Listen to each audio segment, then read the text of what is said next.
Are అంటే reskilling programme. Okay. Okay. అప్పటి వరకు వాళ్ళకున్న స్కిల్ ఒక లెవెల్ అయితే, హ్మ్. ఇప్పుడున్న టెక్నాలజీని బేస్ చేసుకొని చేంజ్ అవుతూ ఉంటారు గాబట్టి, ఆ రీస్కిల్లింగ్ అన్నది చాలా ఇంపార్టెంట్. మీరు నేర్చుకున్న దాన్ని ఇప్పుడున్న మార్కెట్ తగ్గట్టు ఎలా చేంజ్ చేసుకోగలుగుతారు? ఎలా అప్‌డేట్ అవ్వగలుగుతారు అన్నది ఇంపార్టెంట్. ఇంటర్న్‌షిప్స్‌తో లేటెస్ట్ ప్రాజెక్ట్స్ మీద ఇన్వాల్వ్ అవ్వచ్చు. ఓకే. మీరు అబ్జర్వ్ చేస్తే సార్ నాకింత ఎక్స్‌పీరియన్స్ ఉంది. ఇప్పుడు గూడా నేను ఇంటర్న్‌షిప్ చేయాలా? అని జెప్పి అంటారనమాట.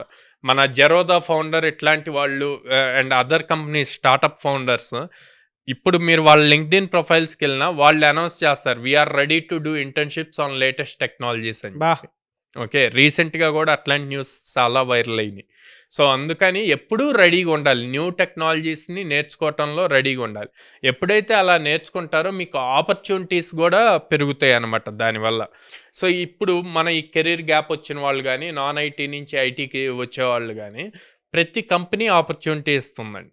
ప్రతి ఎంఎన్‌సి‌ల్లోనూ సెపరేట్ ప్రోగ్రామ్స్ ఉన్నాయి వీళ్ళని హైర్ చేయటం కోసం. మళ్ళీ వాళ్ళకొక ఛాన్స్ ఇవ్వాలి అన్న పాయింట్‌లో. సో, మినిమమ్ ప్యాకేజ్ వచ్చేసి 4-6 ఎల్‌పీఏ ఉంటుంది. సో, అలాంటి టైంలో మీరు ప్రాపర్‌గా దాన్ని రీస్కిల్లింగ్ గనక చేస్తే ఈజీగా క్రాక్ చేయగలుగుతారు. ఓకే.